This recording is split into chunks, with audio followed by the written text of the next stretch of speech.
35,000 pesos hanggang halos 70,000 pesos kada buwan. Ganyan kalaki ang sweldo ng top-paying job sa Pilipinas. Ayon po yan sa DOLE o Department of Labor and Employment. Kung ano-ano ang mga trabahong ito, alamin sa report ni Mav Gonzalez. 30 taon ng construction worker si Mang Yonito. Sa tinagal-tagal niya sa industriya, minimum wage pa rin ang kita niya. Bata pa ako, ipintor na ako. Ang experience ko ay nasa 35 years na pintoro. Marami alam ko yung nagduduko ako, barnis. Lahat ng pintura hanggang sasakyan kaya kong gawin. Wala naman tumanggap sa akin na malaking sahod. Ang mga obrerong tulad niya ang isa sa may pinakamababang kita base sa pag-aaral ng Department of Labor and Employment. Ang multimedia arts graduate namang si Kat de Guzman, graphics designer sa isang kumpanya sa Makati. Ang target niya, maging art director. I get paid for what I do na nai-enjoy ko.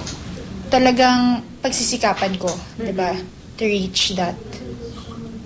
And confident naman ako na. Bakit nga naman hindi? Ayon sa DOLE, ang mga art director ang may pinakamalaking sweldo sa bansa sa nakalipas na 5 taon. Base raw ang listahan sa average monthly basic pay at allowance ng full-time employees. Kasama rin sa may malaking sweldo ang mga geologist at mga nasa larangan ng aviation at mining. Nariyan din ang cyber services, manufacturing, business process outsourcing at finance.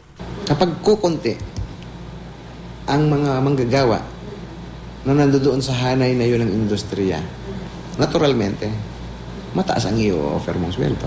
Kasi ang hirap kumuha. Hard to fill jobs daw ang tawag sa mga ito ayon sa DOLE. Maraming bakante pero kukonti ang aplikante. Pero hindi raw kasama sa listahan ang mga artista at atleta. Kahit kasi malaki ang kinikita, contract-based sila at hindi nakakatanggap ng fixed salary. Pero paglilinaw ng DOLE, hindi entry-level ang mga sweldong nabanggit. Hindi porke sinabi namin, ito yung pinakamataas na pasweldo sa mga hanap buhay na ito. Kapag ikaw graduate, paglabas mo, ito na ang sweldo mo. Kikitain mo ang ganito katataas na sweldo. Kung una, may sapat ka ng experience, kung all around lang skills mo, soft at saka hard skills, at saka medyo may record ka na, may track record ka na ikaw ay nagtagal sa isang hanap buhay na ganon. Sa susunod na 5 hanggang 10 taon, tinatayang mananatili pa rin ang top 10 highest paying jobs.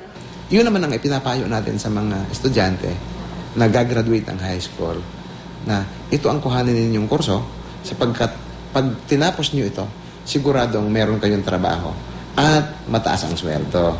Payo naman ng DOLE sa may trabaho na, patuloy mag-train, mag-aral at magsipag para mabilis ang asenso. Mav Gonzalez, GMA News.